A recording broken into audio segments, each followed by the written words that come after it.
સુરેન્દ્રનગરમાં એમવી લીલા નોર્ફોકના અપહરણની કોશિશને ભારતીય નૌસેનાએ તાત્કાલિક કાર્યવાહી કરી નિષ્ફળ કરી દીધી હતી। જહાજ પર સવાર તમામ 21 ચાલક દળના સભ્યોને સુરક્ષિત કાઢી લેવામાં આવ્યા છે અને તેમાંથી 15 ભારતીય છે। નૌસેનાના માક્રૂઝ કમાન્ડોના જણાવ્યા પ્રમાણે જહાજ પર અપહરણ કરનારા હાજર નહોતા। ભારતીય નૌસેનાના જહાજ INS Chennai cargo ship MV Lila નોર્ફોકની નજીક છે અને તેના વીજળી ઉત્પાદન અને નેવિગેશન સિસ્ટમને ચાલુ કરી આગળના પોર્ટ સુધી પોતાની યાત્રા શરૂ કરવામાં મદદ આપવામાં આવી રહી છે। તો અગાઉ અપહરણ કરાયેલ જહાજ એમવી લીલા નોર્ફોક પર નૌસેનાના માર્કોસ કમાન્ડોનું ઓપરેશન શરૂ કર્યું। નૌસેનાના કમાન્ડો અપહરણ થયેલા શિપ પર ચડી ગયા અને જહાજની શોધખોળ કરી।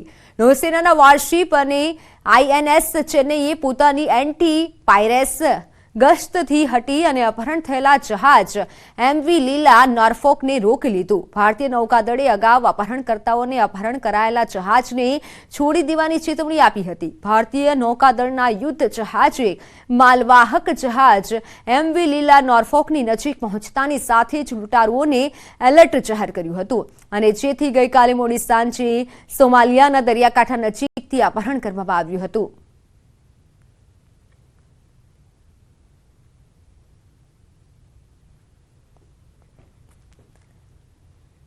માત્ર 5000 બાંગ્લાદેશીઓના આધાર કાર્ડ બનાવવાના કૌભાંડનો પર્દાફાશ થયો છે।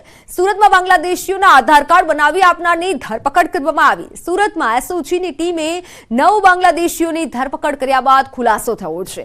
બાંગ્લાદેશીઓની પૂછપરછમાં ભૂપેન્દ્ર તિવારીનું નામ ખુલતાની સાથે તપાસની કાર્યવાહી હાથ ધરી હતી। PCB અને SOGએ આરોપીની ધરપકડ કરી લીધી છે।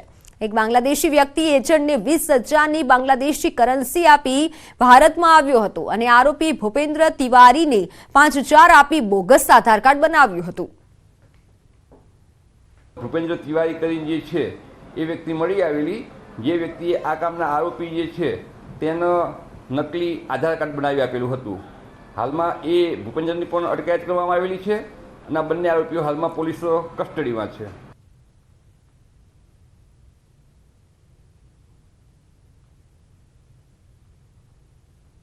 બાંગ્લાદેશીઓની હાલ પૂછપરછમાં મોટો ખુલાસો થયો છે।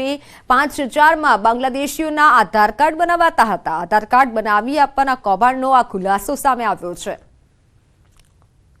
સુરેન્દ્રનગરના વઢવાણના પ્રખ્યાત રાયતા મરચાંનો સ્વાદ વિદેશોમાં રહેતા લોક માણી રહ્યા છે। વર્તમાન મહિલા અને ગૃહ ઉદ્યોગમાં બનાવતા રાયતા મરચાંનો સ્વાદ લોકોના દાઢે વળગ્યો છે। 50થી વધારે મહિલાઓ અહીં ખાસ પ્રકારના રાયતા મરચાં બનાવી રોજગારી પણ મેળવે છે।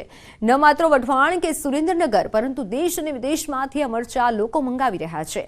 શિયાળામાં બનતા રાયતા મરચાંની કિંમત આમ તો 1 કિલોના 200 રૂપિયા જેટલી છે, પરંતુ અમેરિકા, દુબઈ, કેનેડા સહિતના દેશોમાં વસતા ગુજરાતીઓ 1000 રૂપિયા જેટલો કુરિયર ચાર્જ ચૂકવીને પણ આ રાયતા મરચાં મંગાવતા હોય છે।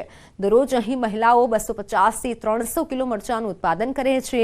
આ મરચાંની વિશેષતા એ છે કે આ રાયતા મરચાંને લાંબા સમય સુધી રાખી શકાય છે અને તેના સ્વાદમાં સહેજ પણ બદલાવ નથી આવતો। છેલ્લા 40 વર્ષથી વર્ધમાન મહિલા ગૃહ ઉદ્યોગ આવા અનેક રોજગારલક્ષી કાર્યો કરી મહિલાઓને આત્મનિર્ભર થવા પ્રોત્સાહન આપે છે।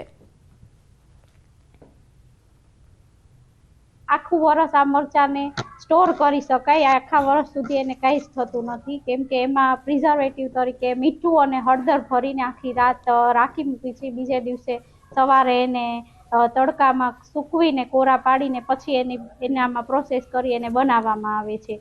અલગ અલગ શહેરમાં, અલગ અલગ વિસ્તારમાં, અમેરિકા, દુબઈ, રાજકોટ, વઢવાણ એવા અલગ અલગ રીતે મરચાં અમે અહીંથી કુરિયર તરીકે મોકલી છીએ, જેનું દુનિયામાં એક નામ છે કે વઢવાણી રાયતા મરચાં। એ રાયતા મરચાંનો અત્યારે અમારે ફૂલ સિઝન ચાલે છે અને હવે તો ફોરેન અને આપણા દેશના બધા શહેરોમાં આ મરચાં છે એ જાય છે। સમાચારોમાં હાલ સમય થયો છે વિરામનો।